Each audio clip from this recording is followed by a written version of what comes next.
Assalamualaikum warahmatullahi wabarakatuh. Halo, apa kabar semuanya?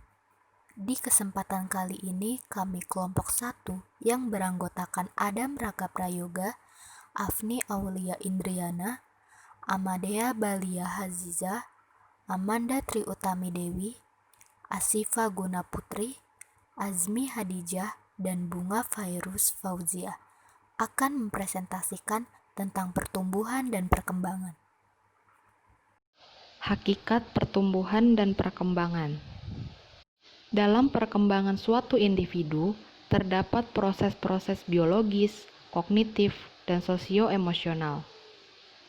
Yang pertama, proses biologis, yaitu sifat-sifat fisik individu yang semakin bertambah usia akan mengarah kepada kematangan. Yang kedua, ada proses kognitif, yaitu perubahan pada pola pikiran, seperti memahami, menganalisis, menalar, menilai, dan sebagainya. Yang terakhir ada proses sosio-emosional, yaitu perubahan atau perluasan relasi individu dengan orang lain serta perubahan emosi yang menyertainya. Pengertian pertumbuhan dan perkembangan. Yang pertama, pengertian pertumbuhan. Pertumbuhan ialah perubahan yang bersifat kuantitatif dan berkaitan dengan aspek fisik. Contohnya, tinggi badan, ukuran tulang, berat badan, dan sebagainya. Yang kedua ada pengertian perkembangan. Perkembangan ialah perubahan atau gerakan yang dinamis dan berlanjut sepanjang siklus menuju ke arah yang lebih sempurna akibat dari kematangan dan pengalaman. Contoh dari perkembangan seperti perkembangan bahasa, pola pikir, emosi, perilaku, dan sebagainya. Perkembangan juga terbagi dalam dua proses. Yang pertama itu evolusi, yang kedua involusi. Evolusi atau awal kehidupan, yaitu proses yang bergerak maju ke arah yang sempurna. Yang kedua ada involusi atau akhir kehidupan, yaitu proses perkembangan yang mengalami kemunduran atau menuju ke arah kematian. Nah, faktor-faktor yang mempengaruhi perkembangan dan pertumbuhan ada 4. Yang pertama, faktor genetik. Genetik merupakan faktor hereditas yang diturunkan kepada anak atau keturunannya. Gen ini mengatur seluruh aktivitas sel, termasuk di dalamnya pertumbuhan dan perkembangan, mulai dari ciri baik, dari bentuk, warna kulit, maupun dari sisi sifat makhluk hidup tersebut. Yang kedua, ada hormon. Hormon merupakan zat yang berperan dalam mengendalikan berbagai fungsi dalam tubuh. Meskipun jumlahnya sedikit, hormon memberikan pengaruh nyata dalam pengaturan berbagai proses dalam tubuh. Yang ketiga, ada makanan. Dalam proses tumbuh dan berkembang ini juga diperlukan makanan guna menyuplai asupan nutrisi ke dalam tubuh, di mana kebutuhan nutrisi 4 sehat 5 sempurna sangat penting sebagai sumber energi dalam proses metabolisme tubuh. Yang keempat, ada kondisi lingkungan. Faktor atau kondisi lingkungan ini juga mempengaruhi perkembangan manusia. Lingkungan merupakan suatu tempat di mana kita saling membutuhkan atau saling berinteraksi antara manusia yang satu dengan manusia yang lainnya. Baik, sebelumnya saya meminta maaf jika ada suara-suara lain yang ikut terekam. Langsung saja kita bahas pola pertumbuhan dan perkembangan, yang terbagi menjadi 2 fase. Fase embrionik adalah pertumbuhan dan perkembangan embrio dan fetus di dalam uterus saat masa kehamilan atau gestasi hingga melahirkan. Dalam fase embrionik ini dibagi ke dalam beberapa tahap, yaitu fertilisasi, yaitu proses peleburan sel sperma dan sel telur atau ovum yang menghasilkan satu sel dengan inti diploid 2N atau zigot. Sel inilah yang akan tumbuh dan berkembang menjadi manusia. Jutaan sel sperma yang masuk ke dalam reproduksi wanita hanya akan ada satu sel yang bersatu dengan satu sel telur.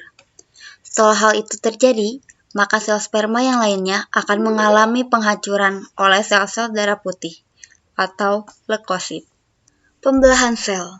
Tidak lama setelah terbentuk zigot, maka sel ini akan langsung beranjak ke tahap pembelahan, yang membentuk banyak sel. Pembelahan yang berlangsung ialah pembelahan mitosis, dan berlangsung sangat cepat. Diawali dengan pembelahan 2 sel, 4 sel, 8 sel, dan seterusnya, hingga terbentuk morula, 32 sel. Blastulasi.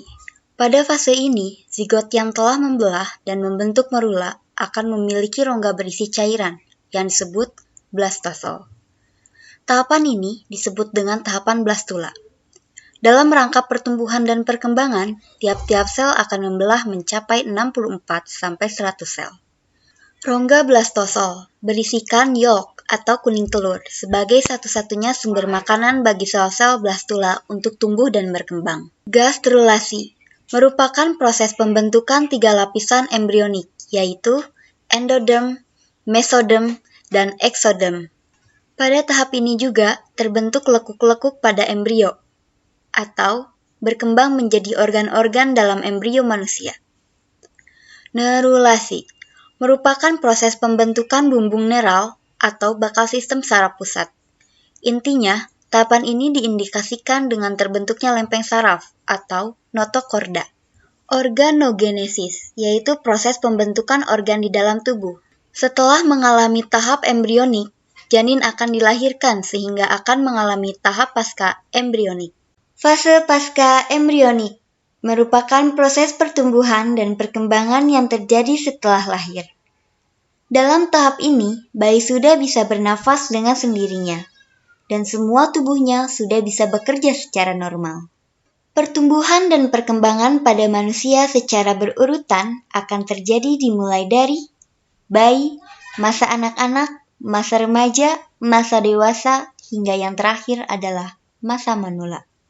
Masa bayi, balita, dan anak-anak. Balita, bawah 5 tahun. Saat masih di bawah 5 tahun, diperlukan pemberian imunisasi untuk menambah kekebalan tubuh agar tidak rentan terhadap penyakit. Pertumbuhan volume otak paling cepat terjadi di usia bayi sampai usia 6 tahun. Masa remaja atau tahap pubertas. Usia periode masa pubertas adalah 12-18 tahun. Usia periode remaja adalah 19-21 tahun. Masa dewasa. Pertambahan tinggi badan tidak akan terjadi lagi, tetapi badan akan mulai berisi. Pertambahan tinggi badan berlangsung sampai usia 22 tahun. Masa manula. Pada wanita, masa manula ditandai dengan masa menopause. Masa menopause adalah masa di mana alat reproduksi tidak lagi bekerja. Pada masa manula, organ dan jaringan tubuh tidak lagi sempurna menjalankan fungsi fisiologi dalam tubuh. Terima kasih. Sekian materi dari pertumbuhan dan perkembangan yang bisa kami sampaikan. Mohon maaf apabila ada kekurangan. Selanjutnya kita akan melanjutkan sesi tanya jawab dan kuis di Learning Management System. Wassalamualaikum warahmatullahi wabarakatuh.